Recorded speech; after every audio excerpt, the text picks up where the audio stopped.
برادران ملت اسلامیہ، آج میں جس موضوع لے کر آیا ہوں، تھوڑی دیر جس ٹاپک پہ میں خطاب کروں گا وہ ہے وقت کی اہمیت اور اس کی فضیلت اور اس کی قدر کس طرح کرنا چاہیے اور نہ کرنے سے کیا کیا نقصانات ہیں۔ ایک مرتبہ اور نبی علیہ نبی کے بارگاہ میں درود شریف کا نذرانہ پیش کیجیے اور پڑھیے۔ اللهم صل على سيدنا ومولانا محمد وعلى وسلم، الصلاة والسلام عليك يا رسول الله صلی اللہ تعالی علیہ وسلم۔ برادران ملت اسلامیہ، ہم انسان ہیں، ہمارا ایک دستور ہے، ایک طریقہ ہے، اور ہم لوگ کیا کرتے ہیں، جو قیمتی چیز ہوتی ہے نا اس کو ہم چھپا کر رکھتے ہیں، جیسے کہ ہیرے جواہرات زیور، یہ قیمتی چیز ہے، اس کو ہم چھپا کر رکھتے ہیں۔ جو چیز بھی قیمتی ہے نا اس کی ہم قدر کرتے ہیں، چھپا کر رکھتے ہیں، لیکن وقت جو سب سے بڑا قیمتی ہے، یہ ٹائم 24 گھنٹہ اللہ نے امیر غریب، کسان ہو، مزدور ہو یا بزنس مین ہو، چاہے وزیر اعظم ہو، وزیر اعلیٰ ہو، چاہے بڑا سائنس ہو، سبوں کو اللہ نے 24 گھنٹے عطا کیے۔ ایسا نہیں ہے کہ غریب کو 24 گھنٹے اور امیر کو اللہ نے 27 گھنٹے دیے، نہیں، سب کو ڈبل 24 گھنٹوں میں 1440 منٹ اور 86,400 سیکنڈ اللہ نے سبوں کو عطا کیا ہے۔ لیکن آپ دیکھتے ہوں گے یہی وقت کی قدر کر کے اس کو صحیح طریقے سے استعمال کر کے کوئی بادشاہ بن جاتا ہے، کوئی وزیر اعظم بن جاتا ہے، اور اسی وقت کو قدر نہ کر کے غلط طریقے سے ضائع کر کے کوئی چپراسی ہی رہ جاتا ہے۔ یہ وقت اتنی بڑی دولت ہے، اگر 1 لاکھ روپیہ آپ کا نقصان ہو جائے تو وہ وقت، وہ روپیہ پھر مل سکتا ہے، لیکن جو آپ کا قیمتی وقت برباد ہو گیا نا، پھر یہ وقت کبھی ملنے والا نہیں ہے۔ یہ زندگی، اور زندگی میں جو وقت ہے اس کی کتنی اہمیت ہے، یہ ایسا ہی ہے جیسا کہ برف یہ تیز دھوپ میں رکھ دیجئے، اس سے جتنا فائدہ اٹھا سکتے ہیں اٹھا لیجئے، ورنہ تیز دھوپ میں جس طرح سے برف پگھلتی ہے اسی طرح سے انسان کی زندگی پگھلتے ہوئے چلا جاتا ہے۔ سمرقند کے بازار میں ایک آدمی برف بیچ رہا تھا، ساتھ یہ آوازیں لگا رہا تھا کہ ہے کوئی مجھ پہ رحم کھانے والے، مجھ پہ ترس کھانے والے، کہ جلد میرا سامان، میری جو قیمتی برف، اس کو خرید لے، کیونکہ میں ایسا تاجر، ایسا بزنس مین ہوں کہ میرا راس المال پگھلتا جا رہا ہے۔ کیونکہ برف ایک ایسا سودا ہے جو گاہک کا انتظار نہیں کرتا ہے۔ ایسا نہیں ہے کہ آج نہیں بکا تو کل 5 روپیہ زیادہ مہنگا بیچ دیں، نہیں، یہ ایسی چیز ہے اگر ابھی نہیں بکا، صبح سے شام تک نہیں بکا تو پھر وہ برف ہی نہیں رہے۔ ایک بزرگ فرماتے ہیں، یہ قرآن کی ایک آیت ہے نا، وَالْعَصْرِ إِنَّ الْإِنسَانَ، سورۃ العصر میں جو اللہ نے فرمایا ہے کہ سارے انسان خسارے میں ہے، نقصان میں ہے، گھاٹے میں ہے۔ وہ فرماتی، یہ آیت کے تفسیر، اس کا ترجمہ مجھے سمجھ میں نہیں آتا تھا، انسان گھاٹے میں کیسے ہے؟ پچھلی زندگی سے ابھی کی زندگی ہمارے لیے بہتر ہے۔ کل ہم اچھا نہیں کھاتے تھے، آج اچھا کھا رہے ہیں۔ کل ہمارے لیے بہترین گھر نہیں تھا، آج ہم بلڈنگوں میں رہ رہے ہیں۔ کل کپڑے پہننے کے لیے ترستے تھے، آپ کتنے کپڑے ہمارے گھروں میں برباد اس کی طرف پھینکا نظر آتا ہے۔ آخر یہ انسان گھاٹے میں کیسے ہے؟ وہ کہتا کہ اس کی تفسیر مجھے سمجھ میں نہیں آ رہی تھی جب میں نے اس سمرقند کے بازار میں اس تاجر کو دیکھا جو یہ آوازیں لگا رہا تھا، اے لوگوں مجھ پہ ترس کھاؤ، مجھ سے برف خرید کر لے کے چلے جاؤ، میں ایسا تاجر ہوں کہ جس کا مال منٹ ب منٹ وہ پگھلتا جا رہا ہے۔ وہ کہتے ہیں جب اس نے یہ آوازیں لگائی تو تب سورۃ العصر کی تفسیر مجھے سمجھ میں آ گئی۔ ارے جس طرح تمہارا راس المال برف پگھلتا جا رہا ہے اسی طرح میری زندگی بھی پگھلتی جا رہی ہے۔ اگر آپ اس وقت میں اللہ کا نام لے لیتے ہیں، اگر آپ قرآن کی تلاوت کر لیتے ہیں، اللہ کا ذکر کر لیتے ہیں، تو پھر آپ کا یہ وقت صحیح طریقے سے گزر گیا۔ لیکن اگر انہی وقتوں میں آپ گیم کھیلنے میں گزار دیے، کرم بورڈ اور آپ جوا کھیلنے میں گزار دیے، سو کر گزار دیے، یا فلم ڈرامے موبائل ٹی وی پر دیکھنے میں گزار دیے، اس کا مطلب آپ نے بہت بڑا خسارہ کیا۔ وہ کہتے ہیں جس طرح وہ برف بیچ لے اس کے بدلے میں چند روپیہ اسے ملتا ہے، اگر ہم بھی یہ سانس کو اس وقت کو اگر تسبیح پڑھنے میں، درود پاک پڑھنے میں، اللہ کی عبادت میں اگر گزار دیں، پھر ہماری سانسیں بھی کام آ سکتی ہے۔ اس لیے میرے نبی کریم صلی اللہ علیہ وسلم نے ارشاد فرمایا کہ اے لوگوں، دو چیز ایک ایسی نعمت ہے جس کے بارے میں تم دھوکے میں ہو۔ میرے آقا فرماتے ہیں سب سے بڑی نعمت کیا ہے؟ صحت ہے اور وقت ہے، لیکن تم صحت کی قدر نہیں کرتے ہو اور وقت کی قدر نہیں کرتے ہو۔ تو میرے دوستو، تین وقت بڑا پاورفل ہے، وہ تین وقت اللہ کے نزدیک بڑا اہمیت رکھتا ہے، بڑا وہ پاورفل بڑا رب کی بارگاہ میں اس کی قدر ہے۔ پہلا کون سا وقت ہے؟ پہلا وقت تہجد کا وقت ہے۔ تہجد کے وقت سب سے زیادہ اللہ کی رحمتیں بندے پہ نازل ہوتی ہیں۔ وہ تہجد کا وقت کون سا ہے؟ یہ فجر کے اذان سے 1 گھنٹہ پہلے کا جو وقت ہے نا، یہ بڑا قیمتی وقت ہے۔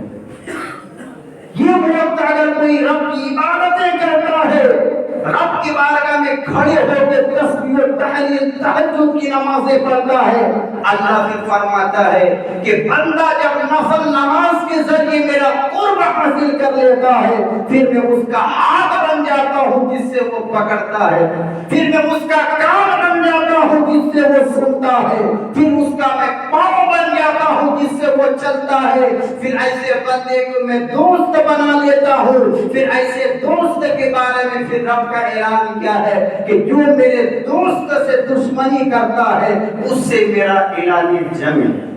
یعنی جو اللہ کا قریب ہو جاتا ہے، اگر ہم اللہ کے قریب بندے سے دشمنی کریں گے نا، ہم اس بندے سے دشمنی نہیں کر رہے بلکہ اللہ سے دشمنی کر رہے ہیں۔ پھر رب فرماتا ہے کہ جو میرا قرب حاصل کر لیتا ہے تہجد کے ذریعے، نفل نماز کے ذریعے، اللہ فرماتا پھر وہ بندہ مجھ سے جو چیز بھی مانگتا ہے نا، میں اسے فوراً عطا کر دیتا ہوں۔ پہلا وقت تہجد کا وقت یہ اللہ کے نزدیک سب سے زیادہ پسندیدہ ہے، اور دوسرا وقت جو ہے وہ فجر کے اذان سے لے کر اشراق کے وقت تک۔ تو اشراق کی نمازیں بہت سارے لوگ اس مسجد میں روزانہ پڑھتے ہیں، مبارکباد کے لائق ہیں وہ جو اشراق کی نماز یعنی فجر کی نماز سے لے کر اشراق کی نماز تک اللہ کی عبادتیں کرتا ہے۔ یہ وقت اللہ کے نزدیک بہت پسندیدہ ہے، اللہ کی رحمتیں نازل ہوتی ہے۔ اور تیسرا وقت جو اللہ کے نزدیک فضیلت والا ہے وہ اشراق کے وقت سے لے کے چاش تک کے وقت تک۔ چاش تک وقت جیسے 10:30 11 بجے کے اندر کے جو وقت ہے نا، یعنی اشراق کا وقت ابھی جب سورج اس طرح، ابھی اشراق کے نماز کا ٹائم 6:20 سے شروع ہے، اس کے آدھا 1 گھنٹہ کے بعد چاش تک وقت شروع ہوتا ہے۔ چاشت کا وقت سمجھے کہ وہ 7-8 بجے سے لے کے 10-11 بجے کے بیچ تک کا ٹائم ہے. یہ ٹائم اللہ رب العزت کے نزدیک بڑا پاورفل ہے. لیکن یہ 3 وقت جو اللہ کے نزدیک بڑا فضیلت رکھتا ہے، آپ اپنے گھروں کا ماحول کا جائزہ لیجیے. اکثر لوگ تو تہجد میں اٹھتے نہیں ہیں. تہجد میں اٹھنا یہ فرض نہیں ہے، واجب نہیں ہے، لیکن جو اٹھتا ہے وہ رب کی نوازشات کا وہ شکار ہوتا ہے. رب کی رحمت اس پر بے پناہ نازل ہوتی ہے. لیکن چلیے اگر آپ تہجد میں نہیں اٹھے، اکثریت تو یہ ہے کہ وہ نماز فجر میں بھی نہیں آتا. نماز فجر میں اٹھا کیجئے، لیکن نماز فجر قضا ہو گئی، نہ آپ نے پڑھا، نہ آپ کی بیٹی نے، نہ آپ کی بیوی نے، نہ آپ کے بہو، نہ آپ کے داماد، نہ آپ کا بیٹا پڑھا، لیکن کوئی پرواہ نہیں. جبکہ انسان کے اگر 100 روپیہ نقصان ہو جاتا ہے وہ اتنا فکر مند نہیں ہوتا ہے، لیکن 1 لاکھ روپیہ نقصان ہو جاتا ہے وہ کتنا فکر مند ہوتا ہے.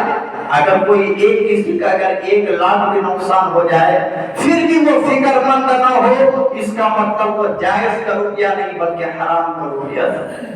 تو 1 لاکھ روپیہ نقصان ہو جائے ہم اس طرح سے والا کرتے ہیں، سڑک کو پیڑتے ہیں، لیکن 1 کروڑ سے بھی زائد قیمتی اگر کوئی چیز ہے وہ نماز فجر ہے، جس کے تعلق سے میرے آقا نے فرمایا تھا کہ نماز فجر کی جو نماز میں جو فرض 2 رکعتیں ہیں نا اس کو تو چھوڑو. میرے آقا فرماتے جو فجر کی 2 سنتیں پڑھتا ہے، فجر کی فرض سے پہلے جو سنتیں 2 پڑھی جاتی ہے نا، میرے آقا فرماتے جس نے فجر کی 2 سنتیں ادا کی وہ کیا کرے گا، اس کو کتنا کیا ملے گا. میرے آقا فرماتے جو کچھ دنیا میں ہے اور دنیا وما فیہا سے بہتر ہے وہ رکعت فجر کی سنتیں پڑھا. دنیا میں کیا ہے؟ دنیا میں سونا ہے، سونا کے پہاڑ ہے، ہیرے جواہرات ہیں، یہ ساری چیزیں کسی کو مل جائے اتنا فائدہ مند نہیں ہے جتنا فائدہ مند کوئی 2 رکعت فجر کی نماز، فجر کی سنتیں ادا کر لیتا ہے. اس کے بعد پھر میرے نبی کریم صلی اللہ علیہ وسلم نے کیا ارشاد فرمایا، 2 چیز بڑی نعمت والی چیز ہے لیکن انسان قدر نہیں کرتا ہے. پہلی چیز صحت ہے، یعنی آپ کے پاس صحت ہے نا، آپ طاقتور ہیں، زیادہ کما کر رکھ دیجیے، کہیں ایسا وقت نہ آ جائے کہ آپ بیمار پڑ جائیں پھر آپ کھانے کے لیے ترس جائیں. اس کے بعد یہ وقت ہے نا، یہ وقت کی قدر کیجیے.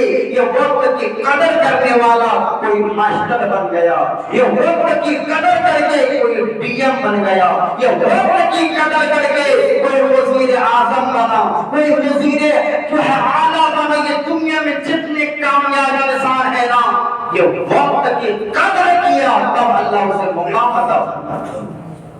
یاد رکھیں ایک کامیاب انسان ہوتا ہے نا وہ بھی کہتا ہے کہ وقت کی قدر کیجیے، اور ایک ناکام انسان ہے نا وہ بھی کہتا ہے کہ وقت کی قدر کیجیے.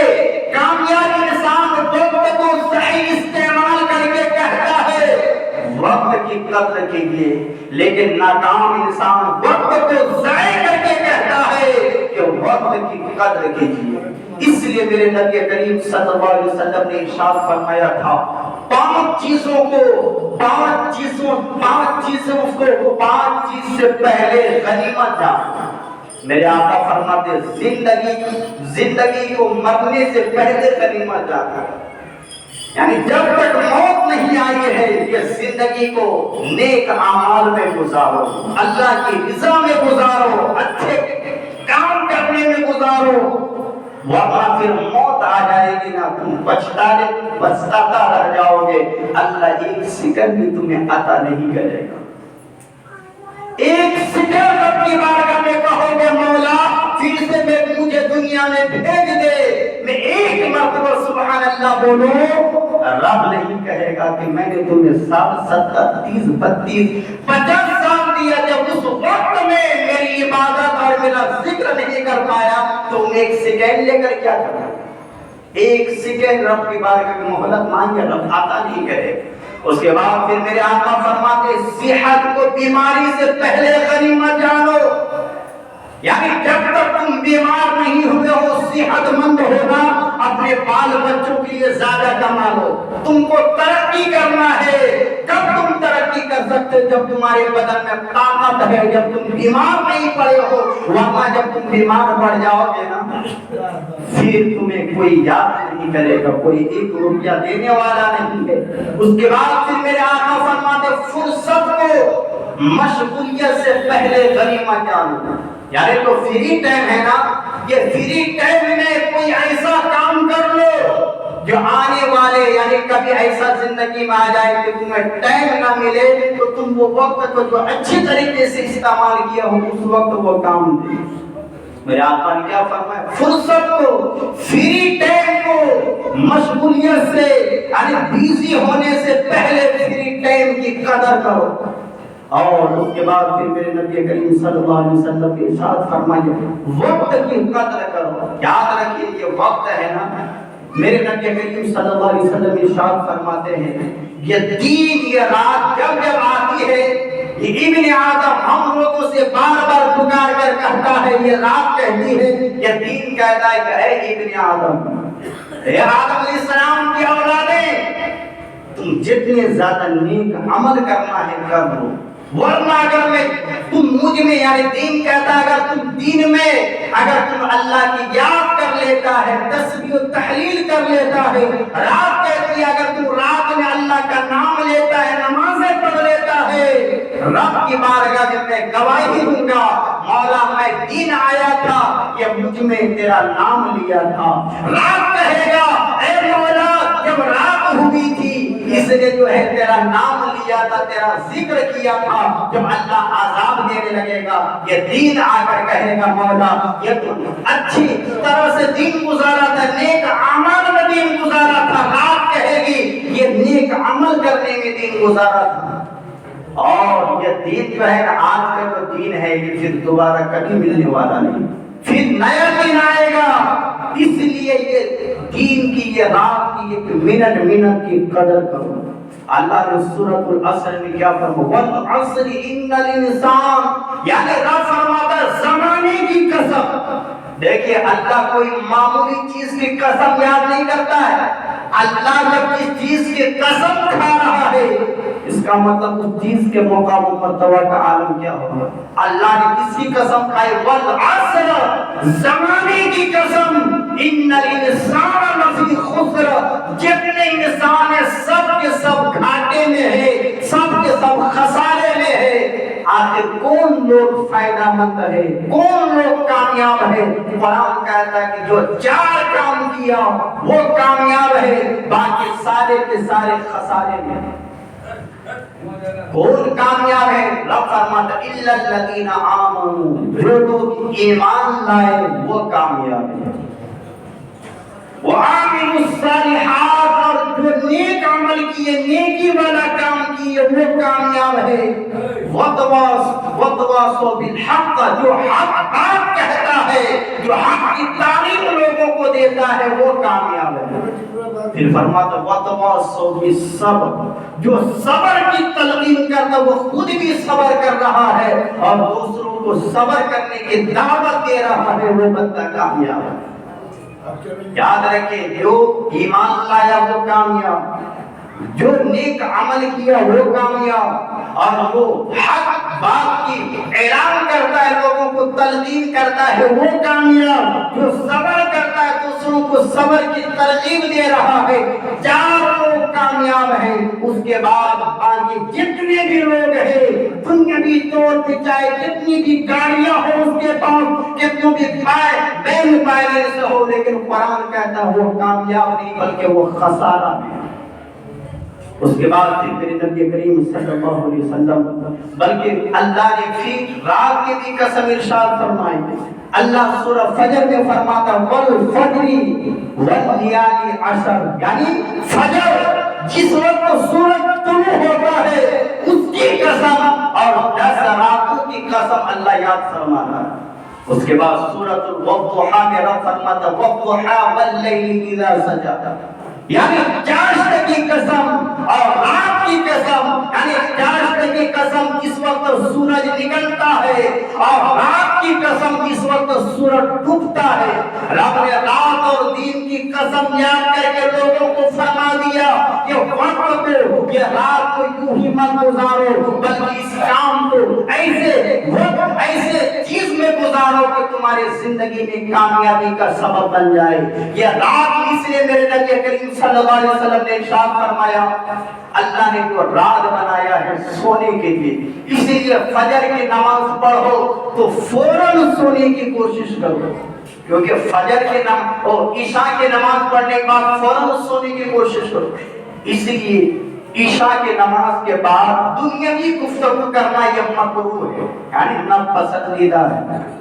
یعنی دین کی بات، یہ اچھی بات ہے تو کہو، ورنہ سو جاؤ، اس لیے کہ رات میں جتنا جلدی سو گے نا اتنا جلدی صبح میں تم اٹھو گے، اور صبح میں اٹھو گے تو نماز فجر بھی تم سے قضا نہیں ہوگی۔ اور یہ صبح کا وقت اتنا بہترین وقت ہے، چاہے کوئی بھی ڈاکٹر ہو، اگر آپ بیمار پڑ جاتے ہیں وہ صبح کے وقت ٹہلنے کے لیے کہتا ہے، کیونکہ صبح کی ہوا یہ جو ہے پورا صاف و شفاف ہوتا ہے، جو صحت کے لیے نفع بخش ہوتا ہے۔ پھر میرے آقا کا فرمان ہے کہ فجر کی نماز کے وقت، فجر کے نماز کے بعد فرشتے رزق لے کر آتے ہیں، جو جگہ رہتا ہے اسے فرشتہ رزق دیتا ہے، جو سویا رہتا ہے فرشتہ رزق لے کر چلا جاتا ہے۔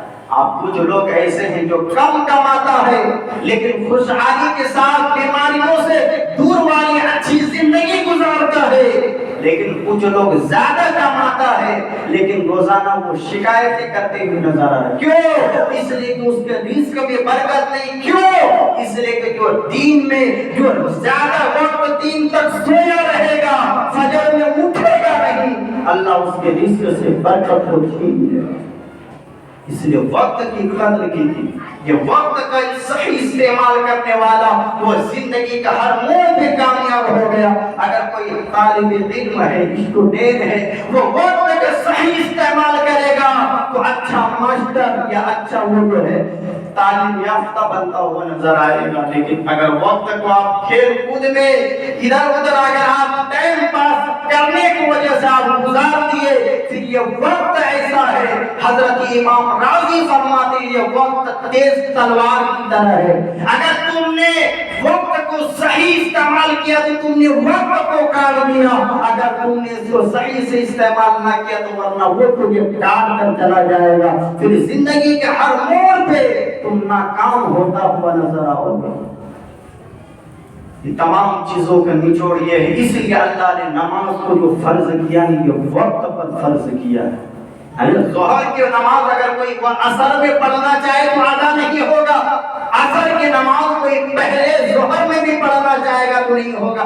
اللہ نے وقت پہ نماز پنجگانہ کو رکھ کر بتا دیا، وقت کی قدر کیا ہے۔ اسی طرح رمضان کا تو اللہ نے ایک مہینہ مقرر کر دیا ہے۔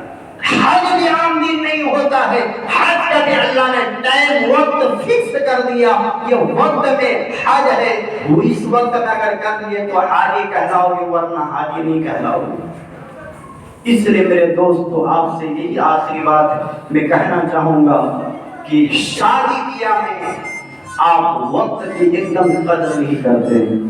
آپ کا کارڈ ہوتا ہے، کسی کا آپ دعوت دیتے ہیں نا، اس میں لکھا ہوتا ہے کہ 2 بجے نکاح ہو جائے گا، نکاح کا ٹائم 2 بجے رکھا گیا ہے، لیکن بارات 5 بجے 6 بجے مغرب کے بعد پہنچ رہا ہے۔ رات کا ٹائم ہوتا ہے 10 بجے نکاح کا ٹائمنگ ہے، لیکن بارات 12 بجے 1-2 بجے پہنچتا ہے، جس کا نقصان کیا ہوتا ہے کہ ہمارے جو نوکری کرنے والے بھائی ہیں جو آفس وغیرہ میں جاتے ہیں، اگر وہ کسی کے شادی اٹینڈ کر لے پھر کیا ہوتا ہے کہ وہ صبح میں کتنے کے جو ہے وہ آفس لگا ہو جاتا ہے، کتنا کا کام چھوڑ جاتا ہے۔ وقت پر ہر کام کیجئے، اللہ آپ کو برکتیں عطا کرے گا۔ آج دیکھیے رات کے جتنے بھی نکاح ہوتا ہے، یہ خاص طور پہ ٹیٹا کر کے اور بھی جگہوں کا معاملہ ہے، بارات 2 بجے پہنچتا ہے، 1:30 بجے پہنچتا ہے۔ ہوتا یوں ہے ایک لڑکی والے بڑی محنت سے وہ پوری زندگی وقف کر کے اپنے بیٹی کی شادی میں لگاتا ہے، وہ شادی کے تیاری میں لگاتا ہے، وہ قیمتی جو ہے روپیہ اچھے سے اچھے کھانا بناتا ہے۔ کھانا میں کیا ہے کہ 10 بجے بارات کا ٹائمنگ ہے، اور جو ہے باورچی کو کہہ دیتا ہے کہ 8 بجے تک کھانا تیار کر کے رکھو، 8-9 بجے تک کھانا تیار ہو جا رہا ہے، لیکن بارات 2 بجے آ رہی ہے۔ وہی کھانا جو اچھی طریقے سے بنا تھا وہ ٹھنڈا ہونے کی وجہ سے مزیدار کھانا وہ کیا ہے، وہ بدمزہ ہو جاتا ہے۔ کتنے کھانا برباد ہو رہا ہے، آپ ان کے دلوں کو توڑتے ہیں، آپ وہی کہتے ہیں کہ کھانا اچھا نہیں بنا، کھانا اچھا بنا تھا، لیکن آپ وقت گزار کر آئے کھانا ٹھنڈا ہو گیا۔ پھر بعد میں اگر کھانا کو اگر گرم بھی کیا جائے تو وہ کھانا میں وہ مزہ نہیں ہے۔ اور دوسری چیز، شادی کی ساری تیاریاں ہوتی ہے نا، لیکن ہوتا کیوں کہ ہر آدمی کو بھائی آفس وغیرہ اور بھی تو کام ہوتے، آپ کے باراتی کے تو انتظار نہیں کرے گا نا۔ آپ شادی کی دعوت دیتے، وہ اپنا وقت دے جاتا ہے، کھا کر چلے آیا۔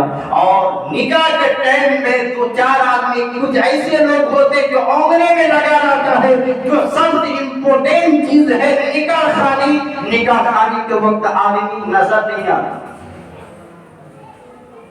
ایک نکاح پڑھانے والا جب وہ جائے تو سوچتا ہے کہ اچھی طریقے سے نکاح پڑھائے، توبہ وغیرہ کروائے، تاکہ وہ زندگی میں جو گناہ وغیرہ کیا ہے وہ گناہ اس کا معاف ہو جائے۔